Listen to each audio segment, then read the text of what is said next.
It started in 1866.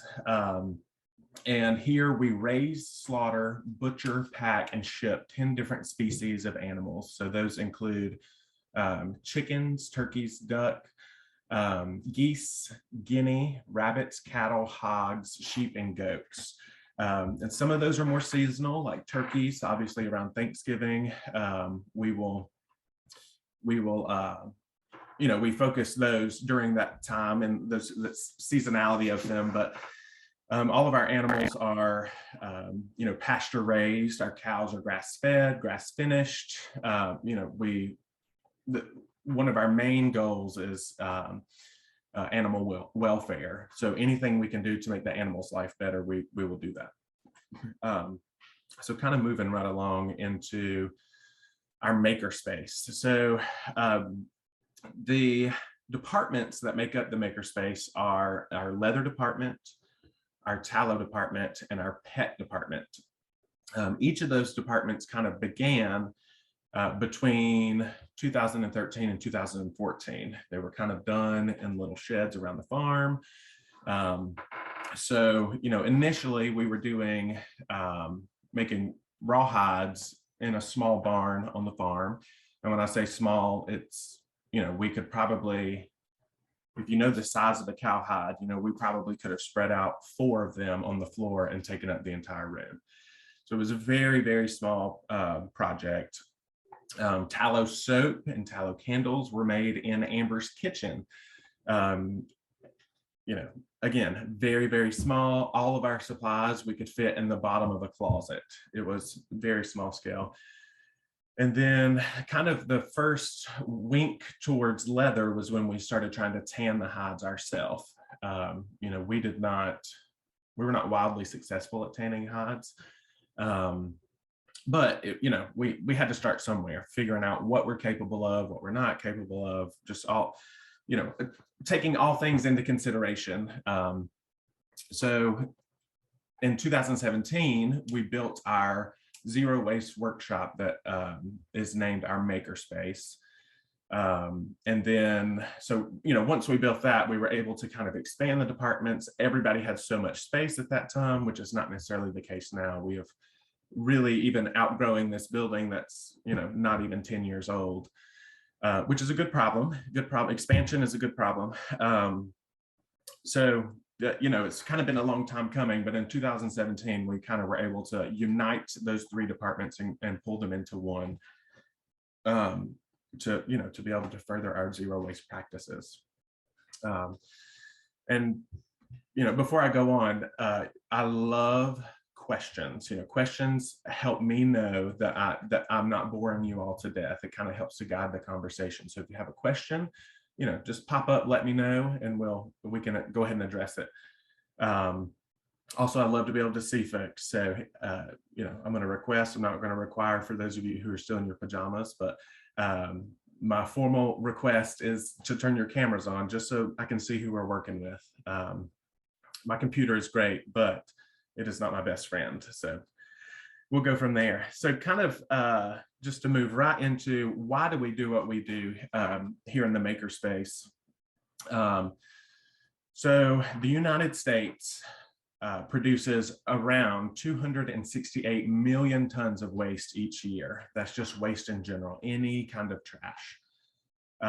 Of that, in 2010, the Atlantic posted an article that stated that the livestock industry in the United States produces 1.4 billion tons of waste each year. That's just the livestock industry. So that's, offcuts from butchering, waste from slaughter, just, anything to do with meat production.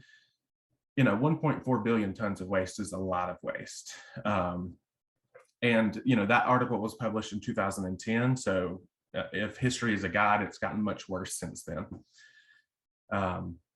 But White Oak Pastures, we're certainly not superheroes. So we understand that we can't undo the waste that everybody else is creating, but we are, we try to hold ourselves accountable and take care of the waste that we generate. We can't save the world with these practices, but by golly, we cannot add fuel to the fire. So, and then there are several different ways that white oak can benefit from this.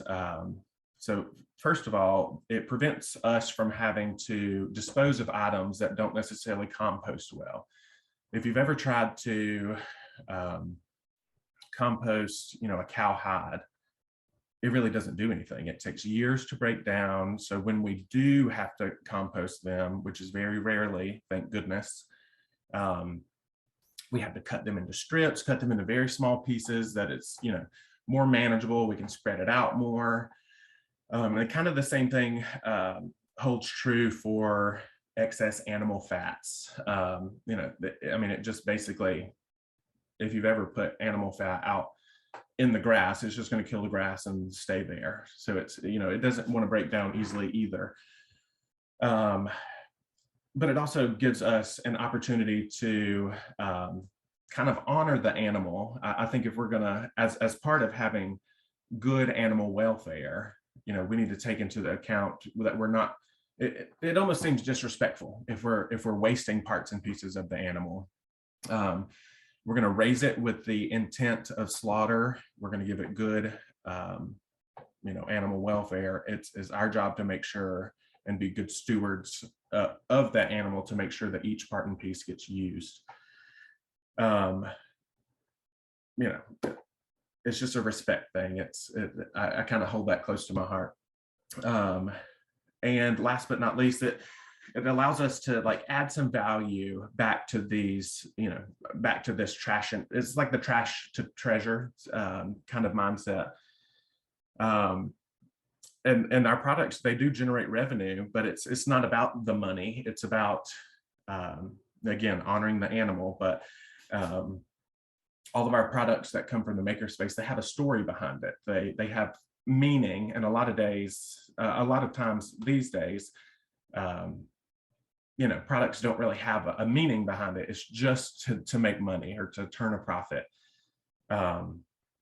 So, I think that goes a long way with our customers as well. You can probably go to Etsy and buy a leather bag for pretty cheap that's been handcrafted, but do you know where that hide came from? Was it treated, was the animal treated well? Things like that. When you buy a White Oak Pastures product, you have that guarantee of the high animal welfare, of, the wonderful nutrition that we feed our animals, and that in turn we feed ourselves, all things of that nature. So then that kind of leads me into, in what ways does White Oak Pastures reduce waste? So we use our hides. The majority of our hides get turned into rawhides that we can then roll or sell as squares for pets to chew on. Our primary market is for dogs, but I guess if a cat wanted to chew on a rawhide, it's not my job to say whether they can or cannot. And then a smaller portion of our hides we send those to a tannery to get tanned. Thank goodness. Well, it's thank goodness and not so thank goodness that we don't tan our own hides. It's a very specific process, and it's better to leave that to the professionals. Don't go messing in the electrical panel if you're not an electrician, kind of situation. We save as many parts and pieces of the animals as we can, things like cow noses, pig ears, any part and piece we can, we'll dehydrate it. And that's also a very nutritional chew for pets as well. In addition to that, we render beef and pork fat into tallow and lard that we use to create products for the home and body, more cosmetic-y type things. And then anything we can't use, we'll compost it, which then kind of makes everything go full circle. Compost feeds the soil feeds the plants feeds the animals feed us. And it's our job to make sure that cycle continues on. And I think, we're not doing the work. We're just facilitating and making sure the animals are able to do the work that they instinctually know how to do. So I think that's, recognizing that cycle is an important part of regenerative ag is, we are not churning up the land, we're not tilling, but we're giving the animals a space for them to be able to do that work that they instinctually know how to do. So that's kind of the first bit of the presentation, kind of the opening sections. Does anybody have any questions so far? Okay, great. Well, we're just going to chug right along. So now let's dive into our leather department. So, as a start, how do we preserve our hides? So immediately after the hide comes off the carcass of the animal, it gets taken to a large barn that we call the salt barn, very originally named, I know. And it is there where you guessed it, we salt the hides. So depending on the weather and depending on the season, they'll get anywhere from 100 to 150 pounds of salt per hide. And then from there, we usually let that sit for at least 2 weeks to make sure that the salt has really penetrated the hide. Any fatty sections are removed before we salt the hide. And then, so that basically cures the hide and keeps it from becoming rancid before we can get it to the tannery. So we work with 2 different tanneries. Both of them are in the United States. That was an important thing for us. You can get cheap leather created overseas, but that doesn't do anything to benefit our economy here in the United States. So the first tannery that we use, they specialize in more exotic hides. Think things like alligator, things like that.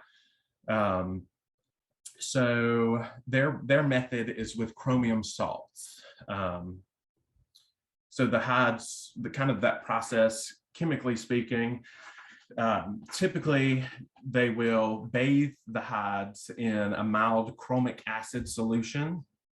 And then after that, sodium sulfate and some other acids are added into the mix. And that reaction creates what we know as chromium salts. And that then gets deposited into the fibers of the skins, which in turn preserves the hide. And so that's kind of like the quicker version of tanning a hide. And it creates a stiffer leather. The way we use that is primarily for rugs. Because it's a stiffer leather, it's more durable. So we're able to, it just does better for literally leather that you're going to be walking all over. It is, if you know anything about the tanning industry, you know that it can be a pretty messy project. So we try to keep that in mind. So kind of moving to our second tannery, things get a little bit cleaner over there. So the second tannery focuses mostly on calf and kid skins, and they make leather, and they also produce parchment, which parchment is very similar to like a rawhide. It's just been really worked and softened and compressed to where it's flexible, almost more paper-like compared to a rawhide that's like very stiff. So the second tannery uses a vegetable tanning process. So vegetable tanning refers to, some people call it a natural tan, but it kind of refers to using naturally derived ingredients that have tannins in them. Tannins is the same thing that's like responsible for the flavor profiles in your wine. Those are naturally occurring in grapes and things like that. But specifically, this tannery uses parts and pieces of the chestnut tree. So they'll get that. Most of the time, that material will have been pulverized before they get it. So it's almost like a powdered form of, it could be the hulls of the chestnuts, could be the bark, could be the actual wood. It's just all different sections of the tree.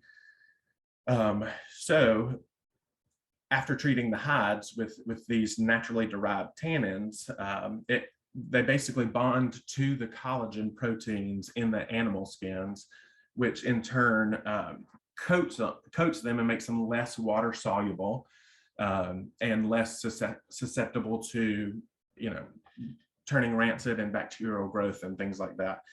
So the vegetable tanning process is way cleaner in terms of, as compared to other tanning methods. And there are even worse methods out there that, thank goodness, we are not forced to have to use those. It's really hard to make a new tannery these days because there's so many regulations, like environmental regulations and things. It's hard to open up a brand new tannery. So we're very thankful that we're kind of in network with some two good folks that take good care of us, and we'll do anything for them because we would hate to lose them. So also in the vegetable tanning process, whereas the chromium salt leather is a stiffer, it's more inconsistent tan, the vegetable tanning leather is, they stretch it and they tumble it and they hot roll it and compress, and it ultimately makes up for a softer, like, I don't know, it's just a leather that you would want to use more for accessories. It's more material-like in terms of sewing versus being kind of our chrome tan leather kind of is what it is. We have no intentions on crafting or making much out of those, but our vegetable tan leather, I mean, that's like our bread and butter. That's what we make everything out of. So the process takes a few months to complete. And being as we're pretty close with the tannery, we've been able to do some experimenting, and kind of as a way to continue to be conscious of all the waste that we're generating. When you split thinner leather, like a 3 or a 5 ounce leather, a cowhide is fairly thick, just factory model, it's thick. But at the tannery, they're able to split that down and make it a consistent thickness. And kind of what I'm getting at is, whenever you split it pretty thin, it leaves a nice layer of suede that would otherwise be thrown away.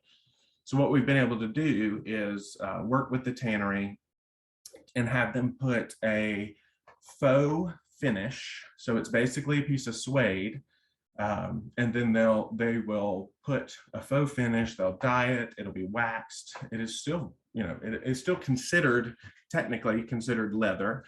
But we're able to get our hands on some of that, and it works really well with things like our tallow candles that have, we put a leather wrap around those. If we need to, fortify the structure of a bag, we can use this middle split.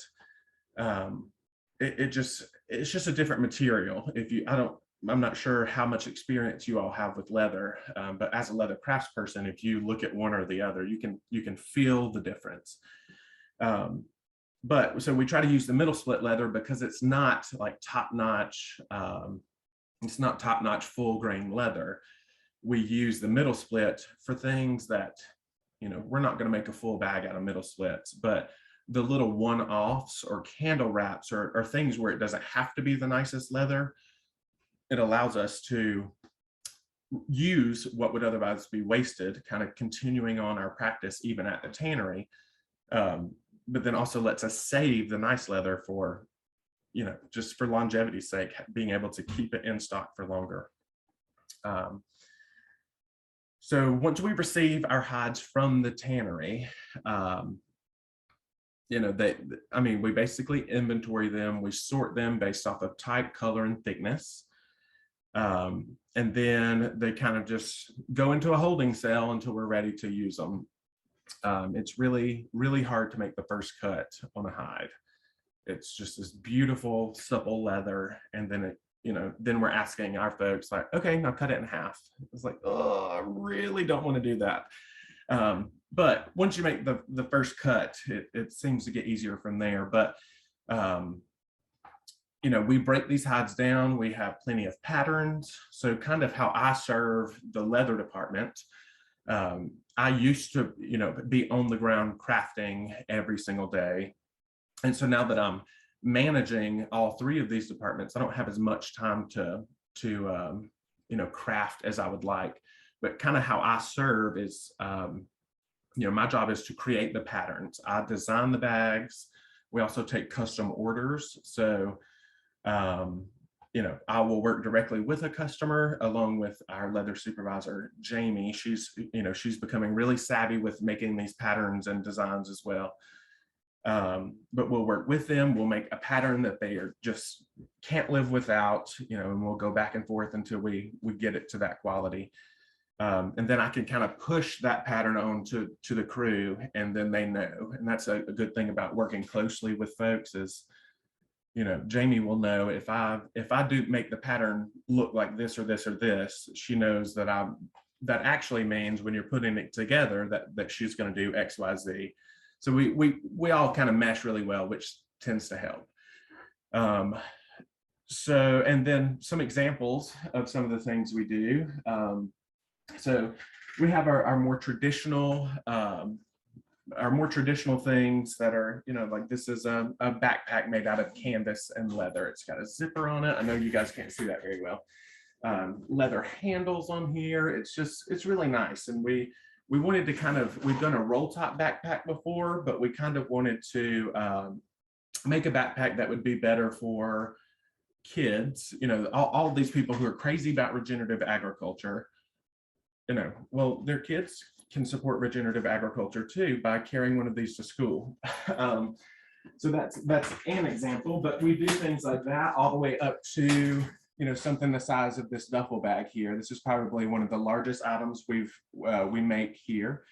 And so this was all the leather that we use are from cattle that we raise here on the farm. So, it's very interesting to me to think that, once before this roamed our land, this impacted our land, kind of left its mark, and then now we can kind of leave our mark on it, for lack of a better phrase. We also sell just leather scraps. If anybody does leather crafting, you know that it generates a lot of scraps. Kind of a blessing and a curse is we love the variety of the hides, but at the same time, the variety and shape, they don't come in perfect squares, which is wonderful in some cases, but then in other cases, it does generate a lot of waste. So we've been able to kind of offer these little grab bags to customers at a pretty low cost. And then it kind of just helps us spread the wealth. We are very fortunate to have access to this grass-fed, really nice leather like this. So this kind of helps us, reach a further audience. Kind of an example of the middle split leather that I was talking about. So this bag is made mostly of full grain leather. And it's a very roomy bag. I'm not sure if you guys can see very well, but it's got a pocket on the outside. But kind of how we use that middle split leather is one layer of the strap is full grain leather. And then we have used contact cement to adhere a piece of middle split leather to the back of it to kind of fortify the strap and give it some strength. And the same holds true for the bottom of the bag. I know you can't see it all that well, but on the outside, it is full grain leather. And on the inside, for added structure, we put middle split leather in there as well. And we're, that's fairly new to us, the middle split leather. I would say it's just a few months old. So we're still trying to figure out ways that we can incorporate that into our projects, but without sacrificing the quality of the product. I would not want to make a bag fully out of middle split leather, but it certainly has its place. And then let's see, we even do more home good things similar to this. So this is, let me see how far I can hold it back. This is a mail holder. So it's just, a piece of wood, and we've made these pockets that you can hang this on the wall. You can put your mail in it, your recipes. I mean, honestly, you can put whatever you want to in there. We're not going to send the leather police after you, but more home good things like this. And that helps us reach a little bit different market, but it's also a way to use up scraps. So we make sure I mean, of course we're zero waste, that we're not throwing away any raw materials, but it reaches past that to where we don't need to be throwing away finished materials either. Even if it's leather scraps, you know, we'll buy 100 pack of bobby pins and cut little flowers out of them and glue those onto the bobby pins. So now you can put a little flower in your hair. And then we used up a piece of leather that was that big. We really, really, really focus on trying not to waste anything. And kind of lastly, for our leather department here, some of the examples. This is, I'm not sure if you can tell very well, but this is a tray that I've built. You know, we just ordered some little handles online, but this is a hair-on hide here. So this would not be something you want to like serve food on or anything, but maybe something to put on the coffee table. You can put a candle on it, you know, keep your remotes, you know, whatever. But really the more we dive in, the more we realize that the opportunities are endless. We can make so many things. And, you know, in an industrial world, it's kind of mind-blowing to think that, you know, way back in the day, they had everything they needed and they were using the same materials that we're using today. So yeah, this is a little bit more modern, but at the end of the day, you know, this hide has been, this idea is not new. You know, it's just, maybe this design is new, but the idea of using hides to create quality products, that's not new. I wish I could take credit for it, but I cannot. So it's, you know, we're just happy to be able to dabble in that type of market. So then that kind of takes me to my last little point for leather is our Glowforge. Have anybody ever heard of a Glowforge or a CNC laser engraver? That's great. So kind of the best way I can describe it, most people have heard of a vinyl cutter, like a Cameo Silhouette or a Cricut machine or something like that. It's kind of a larger version of that, but it's we're able to put a piece of leather in the machine, and then it will engrave our logo. That is terrible lighting, I'm very sorry. We're able to engrave our logo and even cut out this shape. We even can cut out this like self-locking mechanism. So it takes no extra hardware to be able to attach this to a candle. It's kind of got like a hook and loop type situation. But again, that is a way for us to use up extra scraps. And then also a way to kind of intermingle the departments. So this is a tallow candle. So leather is not responsible for this, but we can help to market the tallow candles by using our leather. And we always love to intermingle. You know, we make leather dog collars and leather harnesses and leather leashes, and you know, those things in our general store, those sit near our pet products, not near our leather products. And the same goes for tallow. We've made pet candles that are specifically made to, you know, help reduce pet odors. And so any way that we can intermingle the departments is just a fun little jigsaw puzzle almost. So, and the Glowforge also allows us to, if we had a wholesale customer, you know, a lot of times we get people who are wanting hats. It allows us to be able to put, you know, we can put your logo on a hat. We've sourced the hat. We do not make the hat. But we can put our leather, engrave your logo, and then, you know, we all kind of benefit. You have a hat with a patch that has a story, and you can market your business. It just opens up a world of possibilities with customization. All right, sweet. So any questions on leather so far? Yes.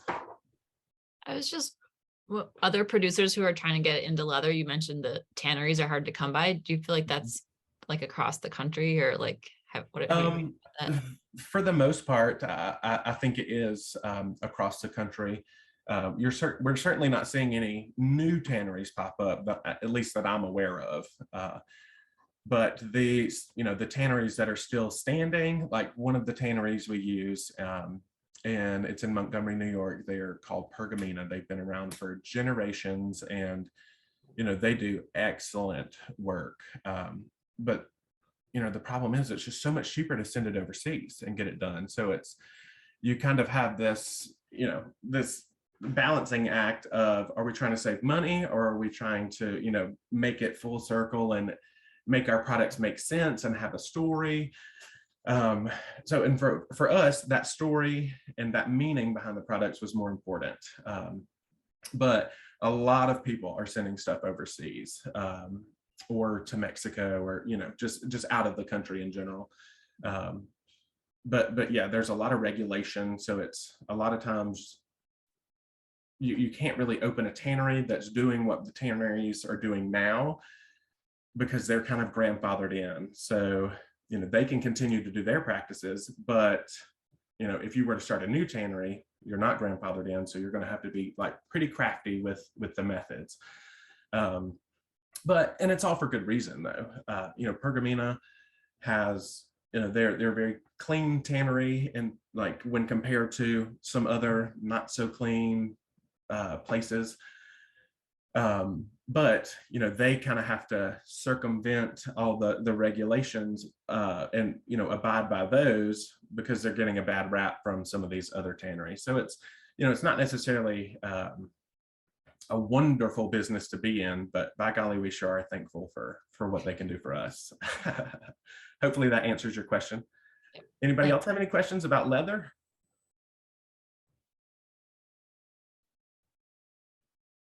Yes. Yes, Walker. Just sorry, Richard. You can go ahead.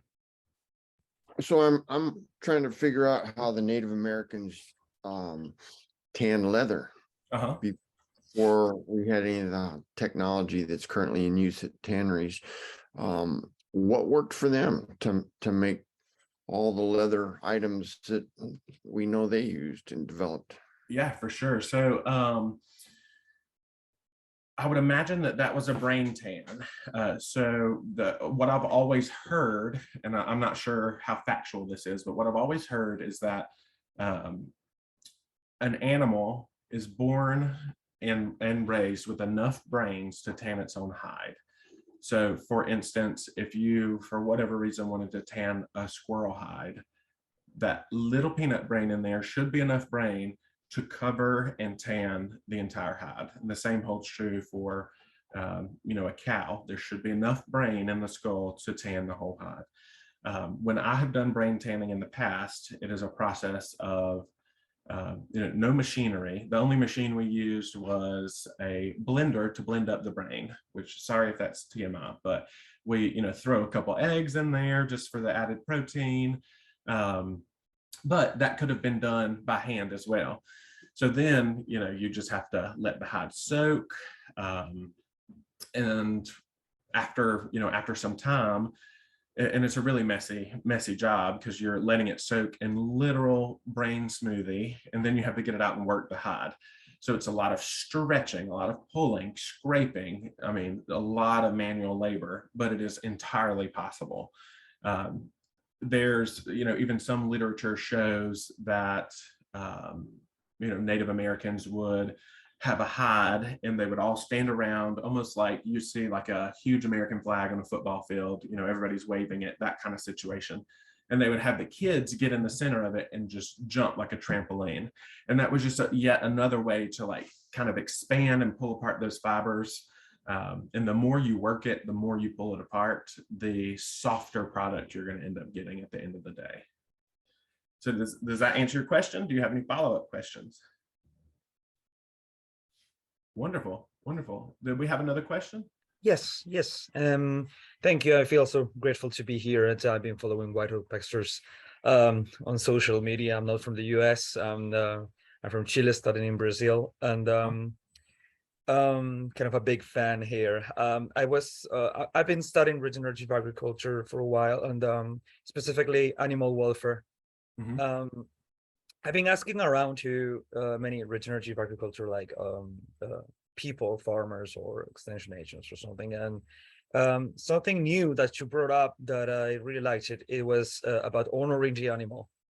There was something that I really liked to hear. But my question is, for example, would you say that your clients or your customers are like demanding for animal more animal welfare in your productions, but at the same time, you said that you are promoting animal welfare. So I'm tending to think that perhaps that's my question actually.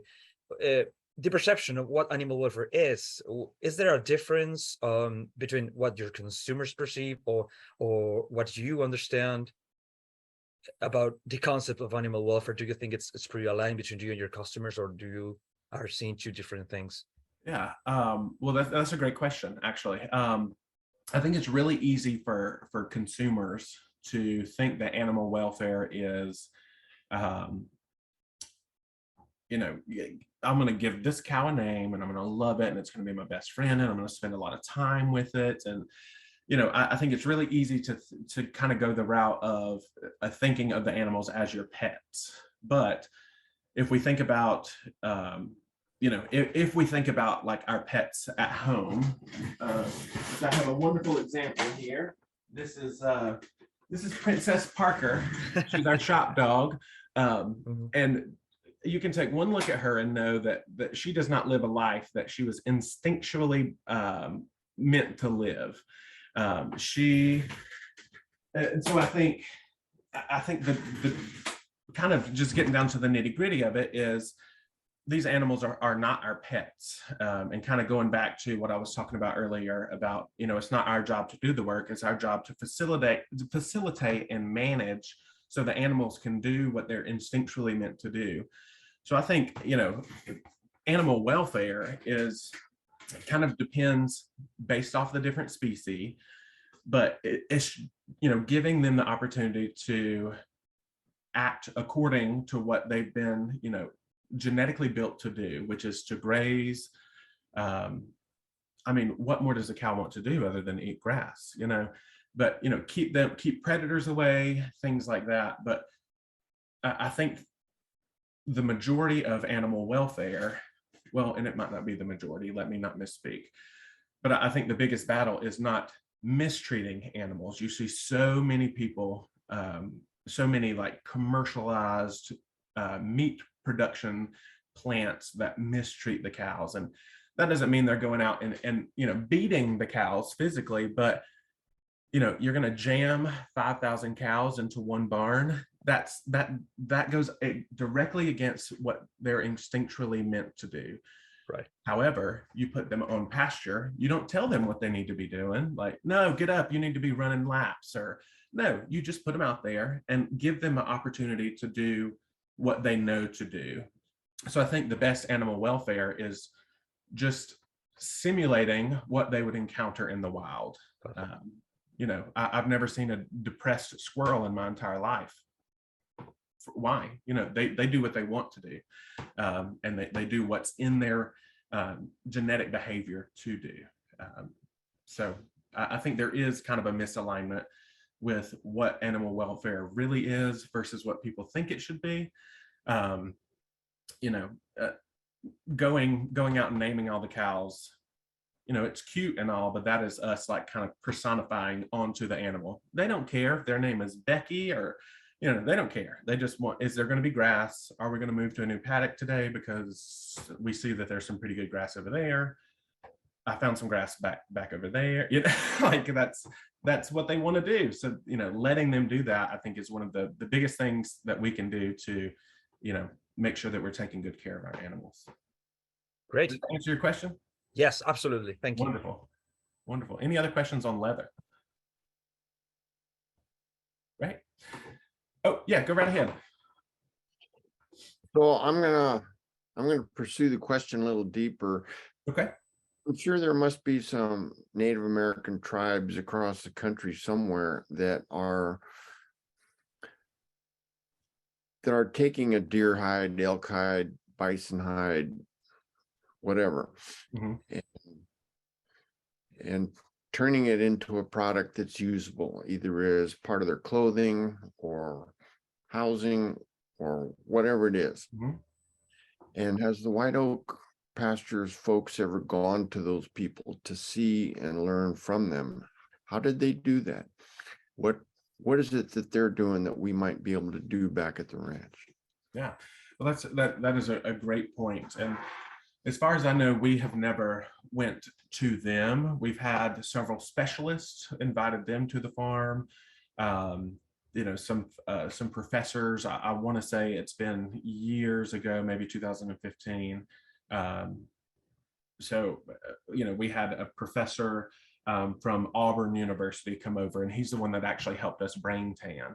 So, you know, we have definitely been on the prowl for some resources and different people who might be, you know, pretty knowledgeable.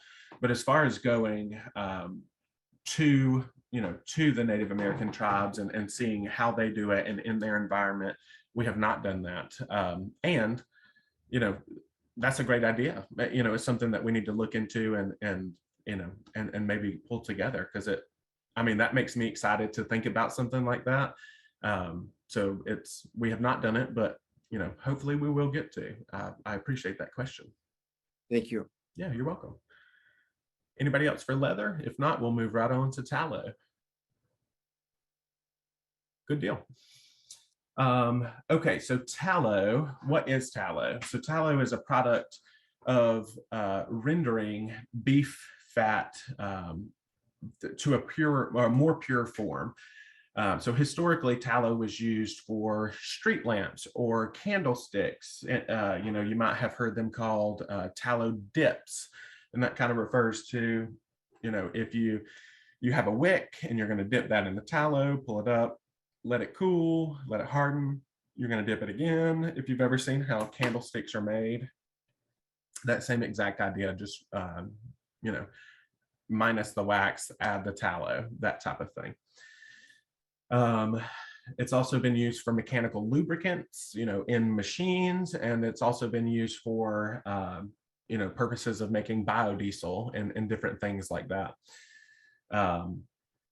So, you know, where does it come from? Obviously, there's a lot of fat on an animal, but we are kind of specifically after suet. So beef suet is a visceral fat that's found around the kidneys of a cow. And there's a big difference between suet fat and muscle fat. So muscle fat, for example, if you were to render that down, and rendering just means to heat and purify, it would make a much looser, much softer product, and sometimes it will not even be solid at room temperature. It's very, very loose. It also has a beefier smell, so it's, you know, a little bit more, I'm not going to say it's a bad ingredient. It doesn't work so well in cosmetics, but it could work very well in cooking. It's just kind of what you're after. Kind of depends on the use of the tallow.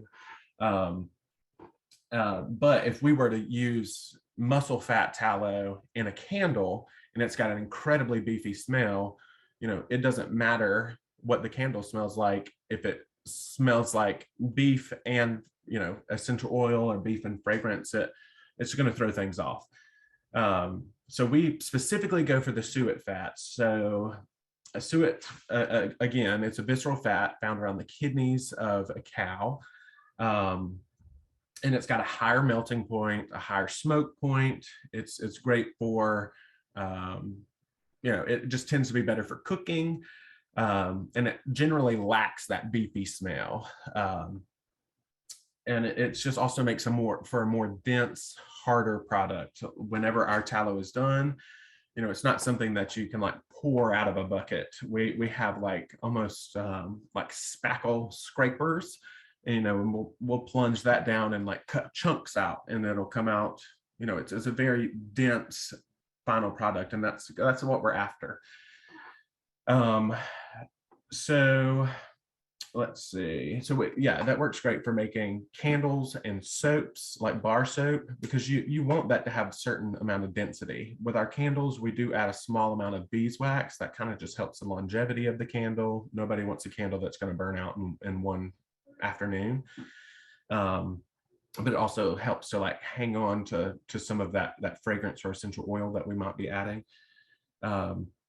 But in addition to the more aesthetic differences, suet has higher levels of glyceryl tristearate, So if you look at the process of soap making, glycerol tristearate along with sodium hydroxide and or potassium hydroxide. And so sodium hydroxide makes more of a large curd, so it's better for solid bar soap, and potassium hydroxide is better for liquid soaps because it makes a smaller curd, just, chemically speaking. So when you add that glycerol tristearate along with the sodium hydroxide and or potassium hydroxide, the output that you get, if you go back to chemistry class and you kind of balance the equation, what you end up with is sodium stearate, also known as soap, and glycerin. So, of course, we're going to want suet fat because it has more of those chemical elements naturally occurring that will aid in the process of making soap. So how do we make tallow here at White Oak? So after harvesting the suet from the cow, it gets cleaned, the fat is melted, kind of the temperature is held at a prescribed temperature, and then it's filtered to remove the cracklings and things like that, and then it's left to cool and solidify. So it's, fundamentally a pretty simple process, but depending on the material you're using, or the climate, or the supplies that you're using, it's kind of going to vary to get it dialed in exactly to what you guys, if you wanted to take a stab at it, it might take you a few tries to get something that you're just really proud of. But thank goodness we have, we had the time before this departments got, large and pretty demanding.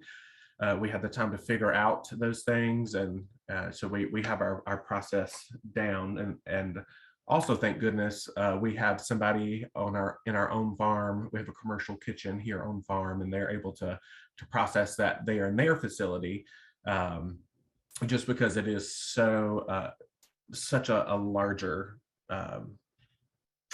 process. It's nice to have that in a facility where it can be watched after very closely, and measured and filtered kind of adequately. In a nice clean workspace.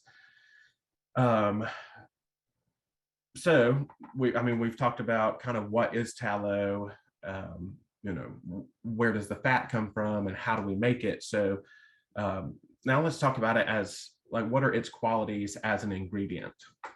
So tallow is, a very hydrating ingredient. It works incredibly well in cosmetics, things like that. It's really good for your skin.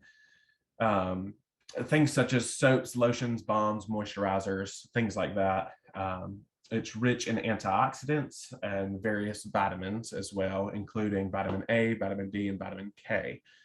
So kind of diving into those a little bit, vitamin A, which is a chemically apparent to retinol, which, is a big thing in the cosmetic world these days.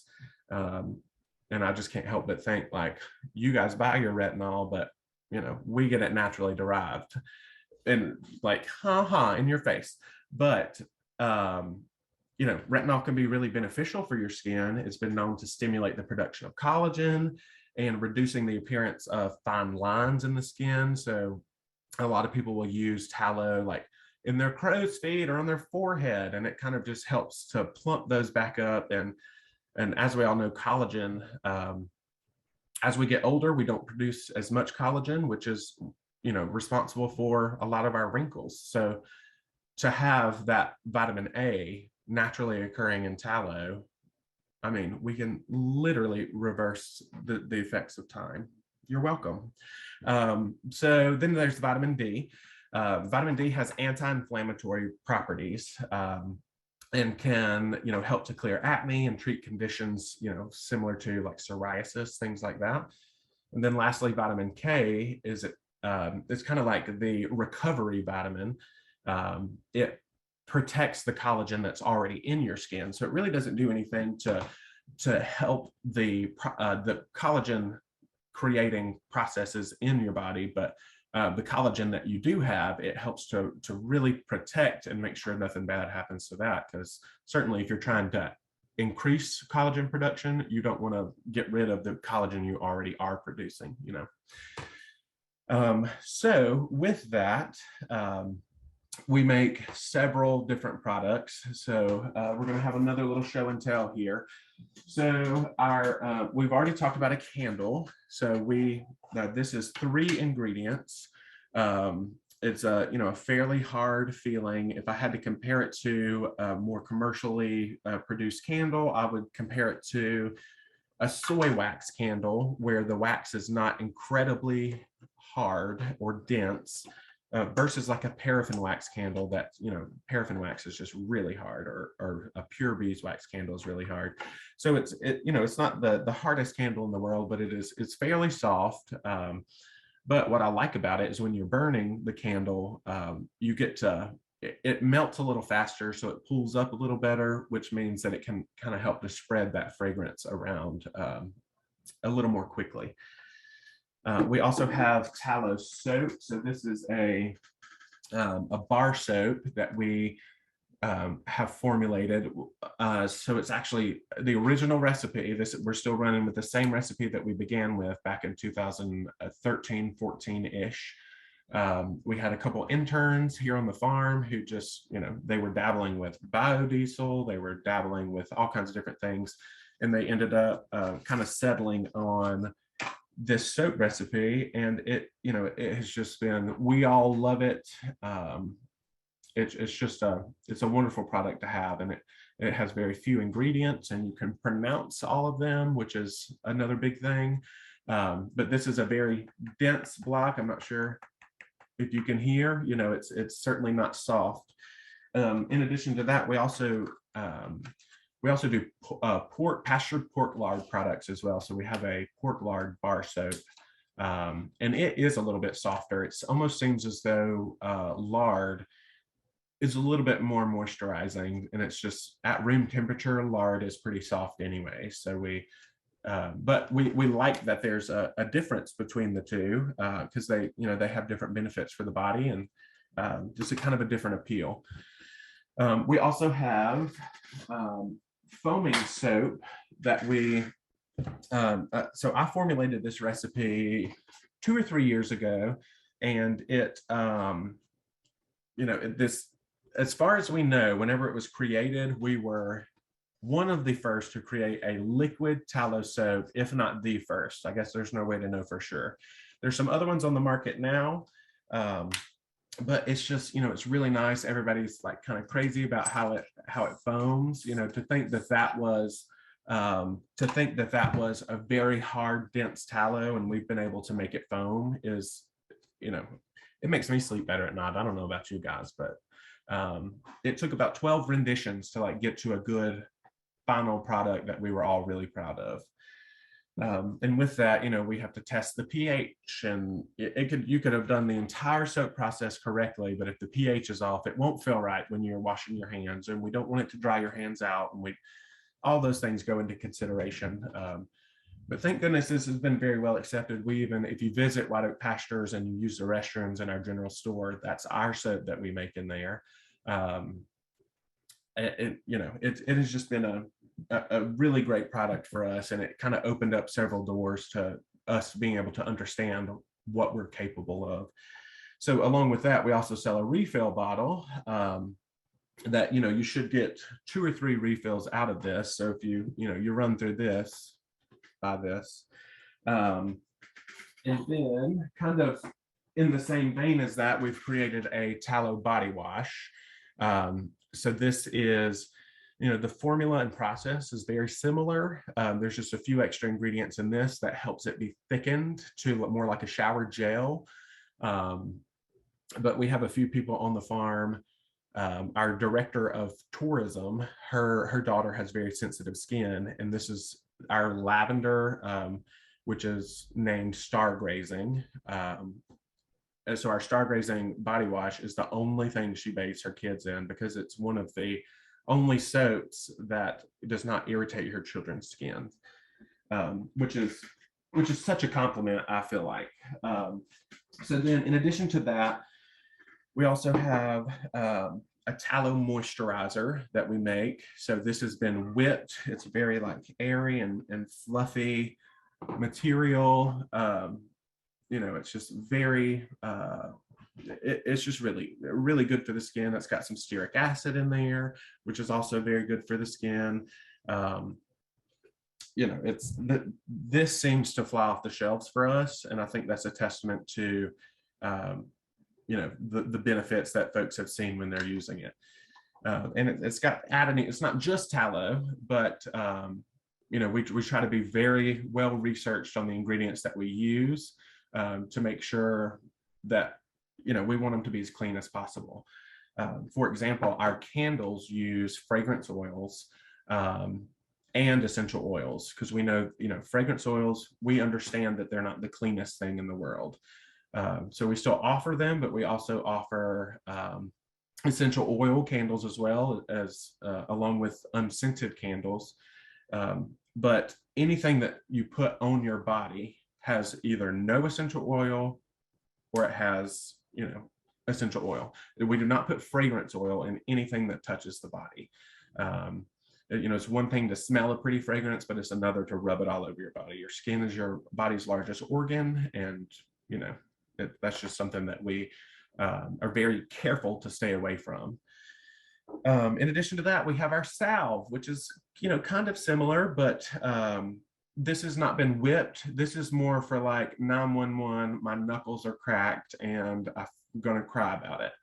This is like more deep penetrating. It's, you know, olive oil, tallow, coconut oil, a few, you know, just a few ingredients, but each of them is formulated for that like SOS, my hand is going to fall off, it's so dry situation.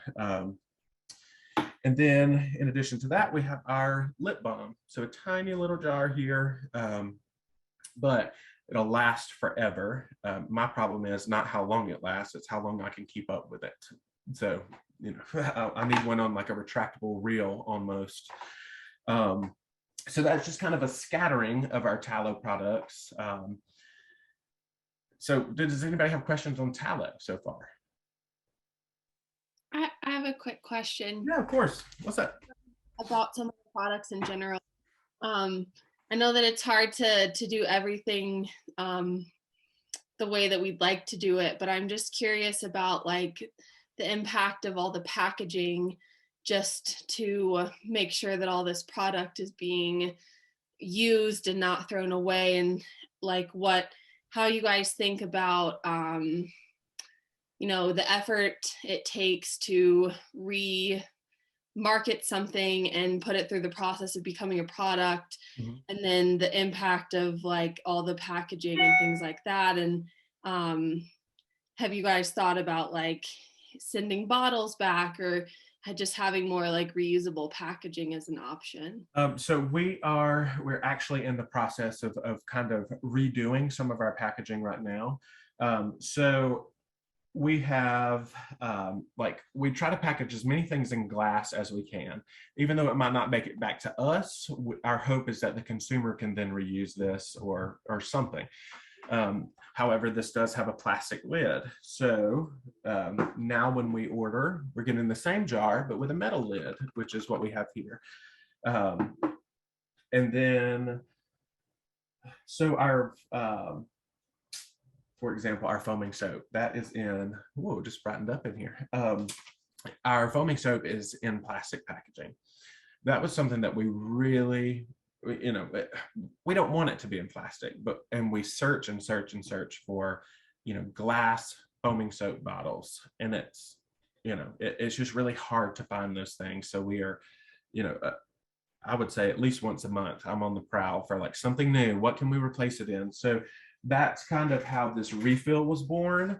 And I understand that this is also plastic, but the hope was we can sell one of these versus having to sell 3 of these, you know. And I mean, and this can be reused if you want to, but you know, we hope at least it's recycled once it makes it to the customer. But I think our next step is going to be, you know, making sure all of these lids are metal lids. We're already on the prowl for, you know, a larger it may even be cool if we could find like compostable plastic or something like that. So I mean, you know, for the most part, we try to be, you know, conscious of the waste that we are going to generate on the customer side, but it's not always super easy. Then just like you said, you know, we don't always get to make the products exactly how we want to make the products, but you know, we're a work in progress just like anybody else. So that is something that we are kind of driving towards and really wanting to put in place. We just haven't necessarily gotten it fully nailed down just yet. Does that answer your question? Yes, it does. Thank you. Okay, sweet. You're very welcome. Any other questions about tallow? Wonderful. All right, so let's move on to our pet department. So primarily what we do in our pet department is create rawhides. So a rawhide is an untanned animal hide that is, you know, worked to, it will not become rancid because it is completely dry. But, you know, historically it was used for things like cordage, to build furniture, pet shoes, drum heads. I'm a musician. And so, you know, growing up, I was like played in band, I was a trombonist, and you always see those like synthetic drum heads, but I went to college for a degree in music as well. And then once you get to college, it's like, no, this is real animal skin drum head. And the sound is just incredibly different. But if you think about it, it's how it used to sound. You know, that's how they did it back in the day. And then things like lampshades, you know, people use rawhide for lampshades. I mean, really anything. And parchment's the kind of the cousin to a rawhide. So, you know, and my rule of thumb is if you hold the rawhide up to the light and you can't see your hand waving behind it, then it's likely not all natural. And it still could be depending on their process, but for us, you know, you can see light through it. It's just somewhat translucent, which, you know, kind of proves, or at least lets us know that we're doing this correctly. So let's see. So what is our process for creating rawhides? You know, it should be an entirely deductive process. We should not be adding anything back to it. So, you know, the following things need to take place in order to create an all-natural rawhide. So extra fat and muscles need to be removed from the hide. The hair follicle has to be loosened so that the hair can be removed. The hide must be put under tension, which could be something like we use wooden frames where we stretch the hides out, and as they dry, they kind of shrink anyway. So the drier they get, the more tension they're put under. And the hair removal part is optional. We'll talk about that in a minute. But and then lastly, the moisture must be removed from the hide. So, you know, honestly, the process should be deductive. A lot of times when you go into your supermarket, you'll see they'll be very white, which means they've been bleached. You'll see that a lot of times they have that red strip of mystery meat going down the middle. I'll Venmo somebody $1 right now if you can tell me what that is. You cannot. So, you know, this is very, very, very processed. They've been bleached, treated, all kinds of things. And unfortunately, those products kind of give rawhides a bad rap. A lot of times you'll hear vets say, don't give your dogs rawhides because XYZ. Well, that is true for a highly processed rawhide, but, you know, pets have no issue digesting a natural rawhide. You know, it's in the wild. Wolves, for example, you know, they don't care if what they eat as long as they have something to eat, but it was not processed, you know. And I mean, you think about and I guess this is you know, kind of a tough thing to think about, but imagine a prey animal in the wild. Okay, the first thing that they're going to eat is, you know, the guts. I think like words are hard apparently. So then what's left over after, the wolves or whatever have kind of picked apart this animal is the hide. And they don't they don't scrape the hair off of the hide. They don't, put butter and salt and pepper on it or anything. It kind of just sits in the sun. It'll become hard over time. And that's essentially nature's way of creating a hair-on rawhide. So just like with our regenerative ag practices that we do here at White Oak, it's, we're trying to replicate how these rawhides would occur naturally. And of course, we've gotten crafty and figured out ways to make it a more efficient process and a more consistent process. But at the end of the day, it is very similar to what an animal might encounter in the wild. So that kind of leads me to removing the hair is optional. So animal fur, along with like bone, cartilage, ligaments, and tendons, those are all great ways to include fiber into your pet's diet. Animal fur consists of nearly 95% protein. And studies have shown that 25 to 30% of the protein that your animal intakes will then be channeled to the health of their own skin and the health of their own hair. So, not only is it a good source of fiber and helps their digestive system, but, it can also give them a shinier, higher quality coat. It certainly has its benefits. And, I'm not saying that it's like a miracle drug for your pets or anything, but it's a more, it's naturally derived way to give them the nutrients the way they would find it in the wild. So, how long does the process take? When we receive hides, it takes anywhere from 6 to 10 days before we, have a finished product in our hands. That kind of hinges on the weather, hinges on the humidity, how the heat at which they were dried. There's a lot of factors. So when we first started making rawhides, they were sun-dried rawhides. So we would put them on an A-frame and we would stick them out in the sun and forget about them until they were dry. The problem with that is when you're trying to, when you're focusing on not wasting things and you're, trying to get them done in an efficient manner, I can't tell you how many times on the weekends we would all jump in a pickup truck and haul our rear ends down to Makerspace so we could pull all the hides under the shed because it's starting to rain and we're gonna be taking steps backwards in this process. So eventually we kind of settled on kind of a forced air situation. So are you guys familiar with like what a peanut dryer is at all? Most people aren't. It's okay. So peanut dryer is basically has a big fan and it's fed with propane gas and so it's basically just blows hot air. So we have that actually running through our building. So on one side of our building there is the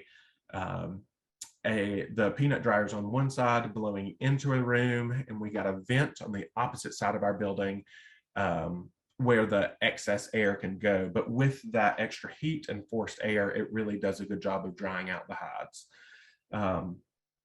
So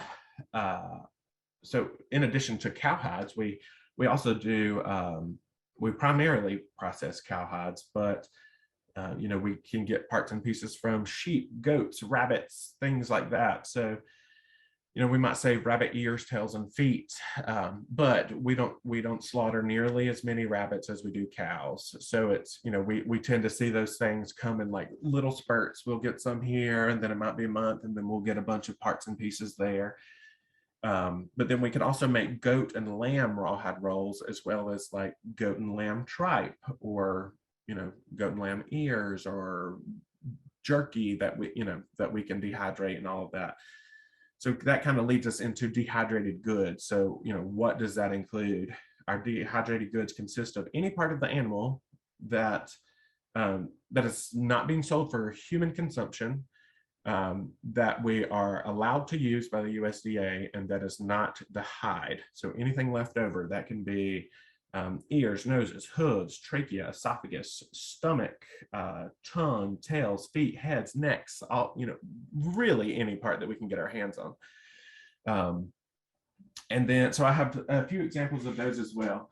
So here are our rawhide rolls, and we have different sizes. So these have been dried twice. So when they come out of the dryer the first time, they're flat. We cut them on a bandsaw, we'll soak them again, we roll them up, put some rubber bands on them, and they go back into the back into the drying room to dry out again. And that's how you tell if they're done. If they make that really percussive sound, that is an indication that they're done. If they were still moist, it would not make that accented noise, if you will. So these are hair off, and we have all different sizes in those. But then here's some of the hair on hides, which are, that one's not the best one to show because it's so dark, but all of these hair on hides, which these tend to still to show in like holistic pet food stores and things like that. These are normally the first to sell out. And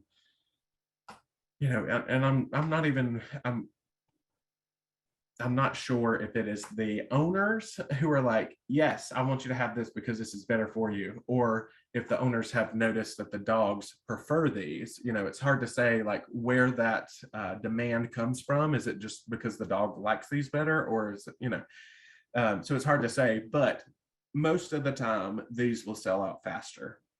So in addition to that, we also have little baby rawhide rolls for like small dogs, more like Princess Parker over here, who is snoring, by the way, certainly not living the most instinctual life ever.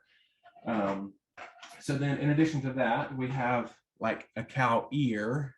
You can see where the tag was put in it, if I get my big head out of the way.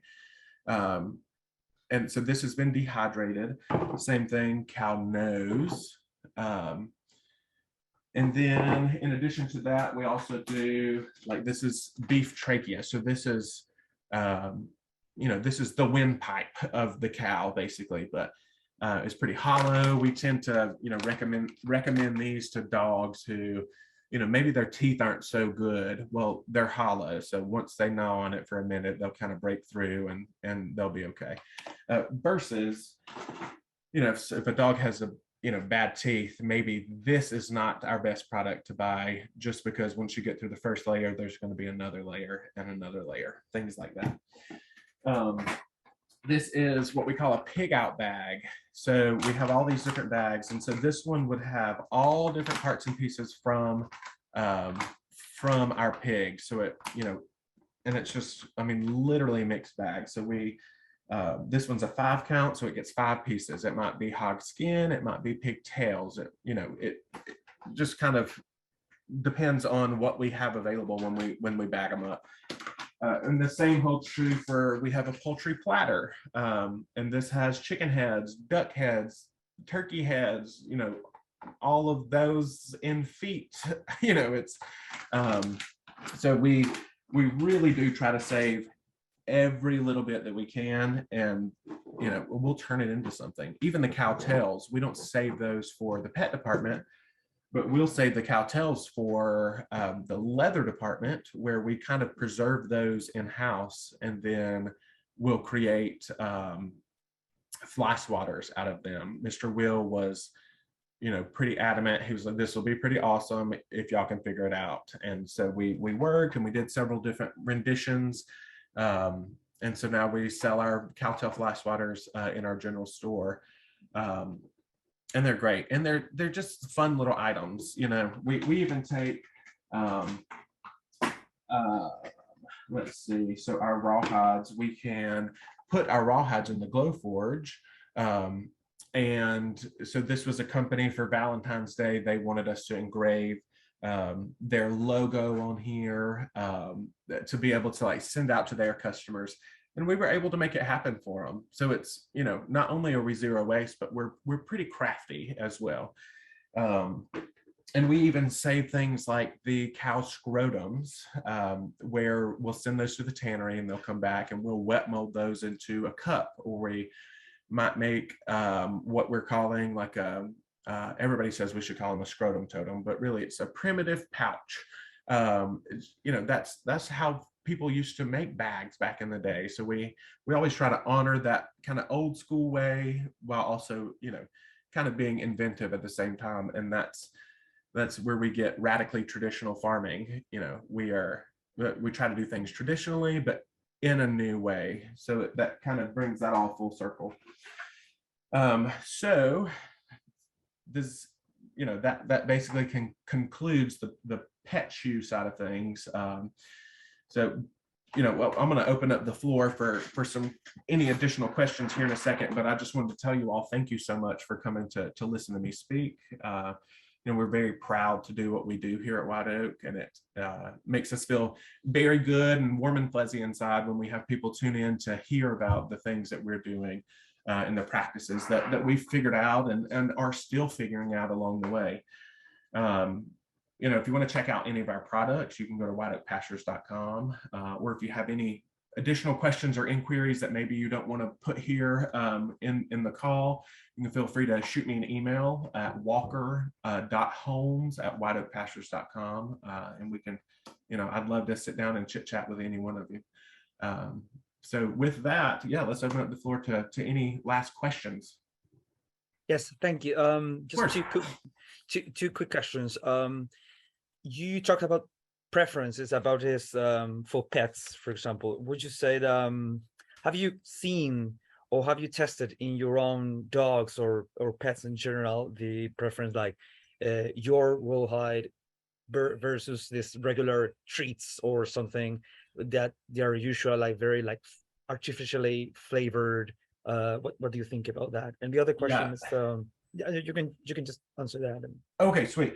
So our dogs are probably the most spoiled dogs ever. So they get to try everything. But as far as preference goes, it's it's kind of hard to say ours versus like a more commercially derived treat. I think if you're talking about like a rawhide versus like a dog biscuit or like something a little meatier, they're probably going to go to that first. A rawhide is something that you're there for the long haul. It's something to kind of park your dog and keep them occupied for a minute. So it's something that they want to work on, and it takes them some time to get through it. So I would almost bet if you put it in front of them, they're going to go with what they can eat the fastest first, and then they're going to go to the other.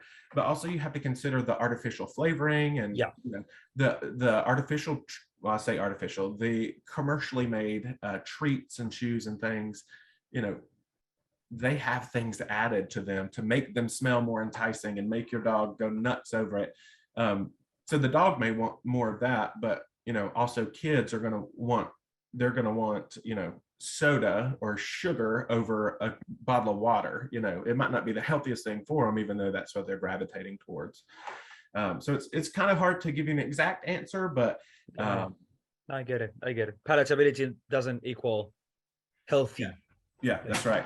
And no, just the last question is what's coming in terms of products? What's in the lab, like about to be released? Or wonderful. So we're getting ready to release some new in our tallow department. We're hoping to roll out potentially some deodorant here soon. Cool. As well as some like soap for the working man. So it'll be soap that has maybe some pumice or some sort of aggregate in there to like really help get in when you have like dirty hands, you've been digging in the garden, so we're hoping for something like that.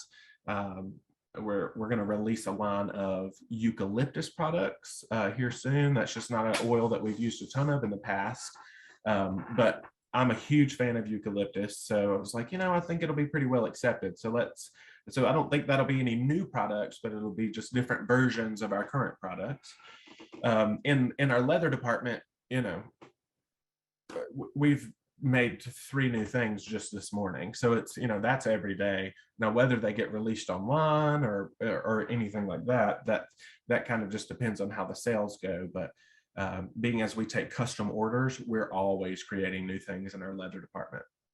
And then for our pet department, we we're really not venturing out a ton in the pet department because we are already so diverse. And, when we are producing at full capacity, I still don't think we can make enough product to satisfy all of our customers. So it's, we really don't have time to make new products because we're too focused on producing, quality products that we've been selling for years. So that one's kind of tough. But some things that I would like to see happen is more like a rawhide twist. So, something that's very thin and narrow, but that might be really good for, like a micro dog or an elderly dog, something that'll be easier to soften up, things like that. But the trouble is we are always thinking of our animal welfare, but we don't want to hurt your dogs either. So we always try to keep in mind, we don't want to be selling something that could be a potential choking hazard. So we try to, so that's kind of the only reason we're pumping the brakes on the rawhide twist is, if a bigger dog gets a hold of it, it might, it might want to eat the thing whole and not be so good for it. But it would be really cool if we could figure that out, but let's not hold our breath. It'll come in due time, I'm sure. Yeah. Cool. Any other questions? Yes, sir.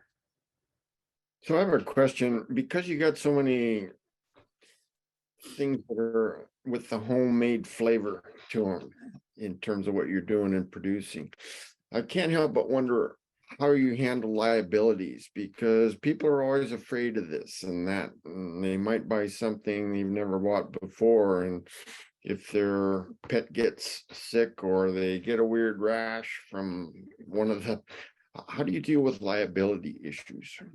So I think we're pretty upfront and transparent. And normally if I'm talking to a customer on the phone, I'll tell them, here are my thoughts on the matter, but also please understand that I'm not a veterinarian. So, I can tell you what I think will happen, but for the only way to be sure is, I always personally encourage any customer I encounter who is kind of on the fence, just do your own research. And if you do your research and after you've concluded your research, if you still feel like you're on the fence, well, then maybe just don't buy it. Then, we're selling the story and the health benefits of this. So it's not all about the money. So we're not necessarily banking on every customer has to order a rawhide, but I always encourage people, do your own research. And then if you feel like it's a good idea, you can move forward with it. But, I don't want to be the one to tell you it'll be 100% okay for your dog to eat this, because then what if it's not, So I always encourage people, we've done our research and we feel good about it, but don't take our word for it. Go do your own research and, make sure this makes sense for your house and your pet before you take it home. Any other questions? All right. Well, I appreciate you all for having me on. It's been quite a pleasure to be able to speak to you guys. And maybe I can hear from you guys soon. Y'all can come visit the farm. We have on-farm lodging. It'll be good to meet you all in person.